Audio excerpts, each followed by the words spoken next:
immerse yourself into the world of Creepy Man. He's waiting for you. 20 years ago, in a quiet coastal village in Konkan, something terrible happened. Something so terrible that a grandmother hurriedly packed a small bag in the middle of the night, grabbed the hand of her 5-year-old granddaughter, and sent her away to the city without telling anyone the reason. No explanations, no goodbyes, just fear and silence. 20 years later, Maya returned. The moment she stepped into the village house, relatives surrounded her. Everyone was smiling. They were hugging her. They were welcoming her as if someone who had died had come back to life. Then, from the crowd, a young man stepped forward. There was a spark in his eyes. "Hey, Maya, do you remember me?" he said. "I am Arjun." Maya kept staring at him. Nothing came back to her memory. She just gave a small, polite smile and walked away from there. Maya had grown up in the city. Fast life, loud music, freedom. But inside this quiet village house, she felt suffocated.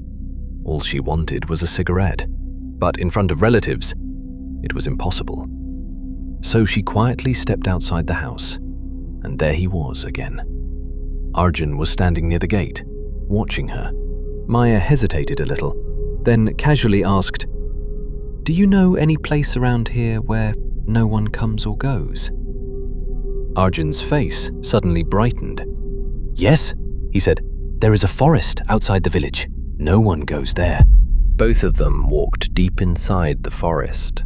The sun was slowly setting.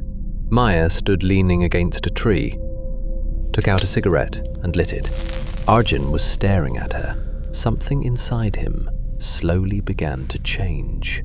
"You came all the way here just to smoke a cigarette," he said angrily. Maya shrugged her shoulders. "Yes, why?" Arjun's voice became cold. "Do you remember what you did here when you were a child?" Maya frowned. "No."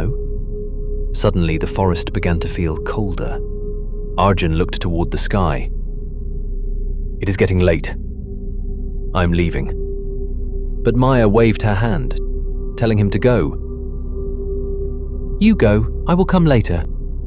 Arjun glared at her and disappeared among the trees. Maya lit another cigarette, and she began wandering here and there in the forest. Then her eyes fell on something, an old abandoned house. She slowly walked closer to it, and then her heart almost stopped. Someone was standing on the roof, a small boy, right at the edge. "Hey! Don't move! I'm coming!" Maya screamed. She ran inside the house and started climbing the broken stairs, but the boy had disappeared. Then a sound came from outside. She ran to the edge of the terrace and looked down. The boy's body was lying on the ground below, broken. "Oh God," Maya screamed. She ran down and lifted the boy into her arms. Stay with me," she cried. Then suddenly the boy's eyes opened. Slowly, cold, he whispered into Maya's ear. 20 years ago, you let me die." Maya froze like a stone. "Now why are you trying to save me?" Her heart almost stopped. Slowly, she looked up. Arjun was standing nearby. His smile was twisted. "Now do you remember? The boy you were trying to save is me." Maya gasped. She looked down. Her arms were empty. The boy had vanished. "That night, I was waiting for help," he said softly. "But no one came. Not even you." His voice became deeper. "Now, this forest is mine. I don't allow anyone to come here. I have been waiting for you for 20 years, and you didn't even remember what you had done."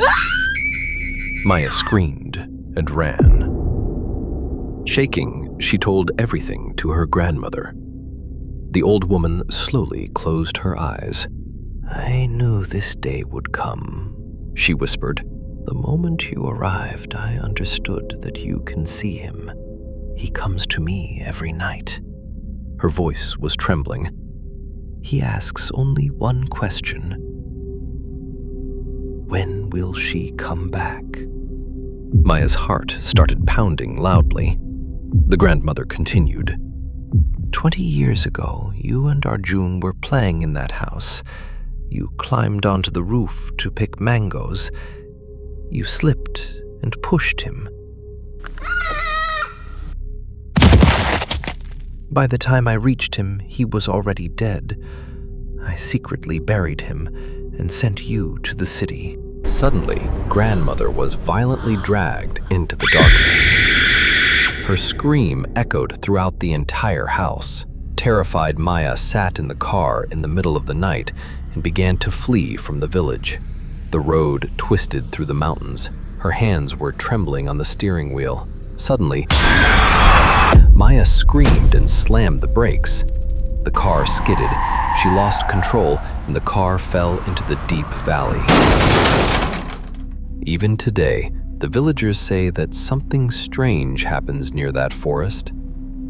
If you pass there after sunset, a young man appears in front of your car, and he says, "Do not come into my forest." So remember, some mistakes never truly end. They simply wait for the right moment.